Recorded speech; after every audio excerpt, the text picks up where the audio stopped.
name's Charlie McGrath. I'm the founder of WideAwakeNews.com and a host on the Rinse Radio Network. You know, we crossed a line Friday in this country.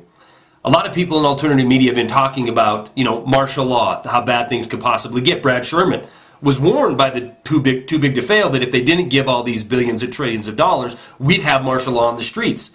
Now, the mainstream kind of just shirked this off as a conspiratorial notion, a bunch of tinfoil hat guys on the internet talking about this kind of thing. But Friday, a line was crossed that even the people completely sold out to the red team or the blue team should be able to see as clear as a nose on their face. National Defense Resource Preparedness Executive Order gives the government the power to declare martial law at any time, peacetime, wartime, national emergency, you name it.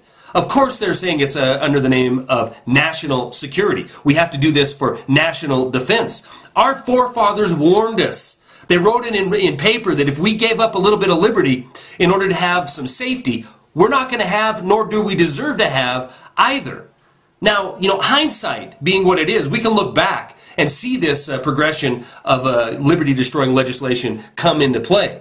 We don't have to go back to 9/11 or the Patriot Act. We can just go back the last couple of years. We have czars in Washington, D.C., from everything from Afghanistan to weapons of mass destruction.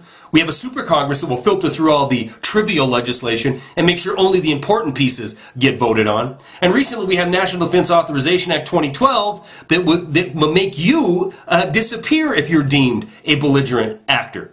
Recent legislation also makes it a crime for you to protest for redress of your grievances if the executive branch decides that it's a special security event. You could disappear.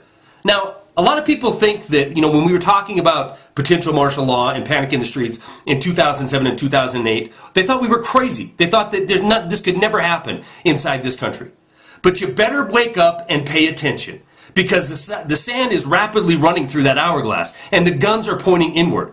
You don't pass emergency legislation such as National Defense Authorization Act 2012. You don't put czars at the head of everything from Afghanistan to WMDs. You don't have super Congresses there to whittle a 535-member body of Congress down to 13 or 12 people. And you don't sign executive orders giving the government the ability to declare martial law at any time unless you plan on using them.